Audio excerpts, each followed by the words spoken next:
বাংলাদেশের রাজনৈতিক অঙ্গনে চলছে বড় রকমের রদবদল। গত বছরের ৫ আগস্ট ছাত্র জনতার অভূতপূর্ব আন্দোলনের মুখে শেষ পর্যন্ত পতন ঘটে শেখ হাসিনা সরকারের। একটা যুগের অবসান হয়, শুরু হয় অনিশ্চয়তার নতুন অধ্যায়।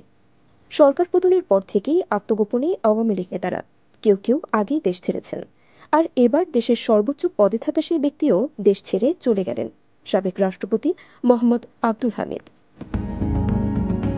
ভোররাতে থাই এয়ারওয়েজের TG-340 নম্বর ফ্লাইটে ব্যাংককের উদ্দেশ্যে ঢাকা ত্যাগ করেন আব্দুল হামিদ। রাত 11টার দিকে তিনি বিমানবন্দরে পৌঁছান। যাবতীয় যাচাই বাছাই শেষে ইমিগ্রেশন তাকে দেশ ছাড়ার অনুমতি দেয়। তবে এই প্রস্থানের পেছনে রয়েছে আরও গা শিউরে ওঠা এক তথ্য। সূত্র বলছে, আব্দুল হামিদের বিরুদ্ধে রয়েছে হত্যা মামলার অভিযোগ। চলতি বছরের 14 জানুয়ারি কিশোরগঞ্জ সদর থানায় দায়ের করা হয় মামলা। অভিযোগপত্রের নাম রয়েছে শেখ হাসিনা, শেখ রেহানা, জয়, পুতুল, এমনকি ওবায়দুল কাদেরেরও। প্রশ্ন উঠছে, এই মামলার চাপ থেকে বাঁচতেই কি আব্দুল হামিদের দেশ ত্যাগ, নাকি এর পেছনে রয়েছে আরও গভীর রাজনৈতিক ষড়যন্ত্র?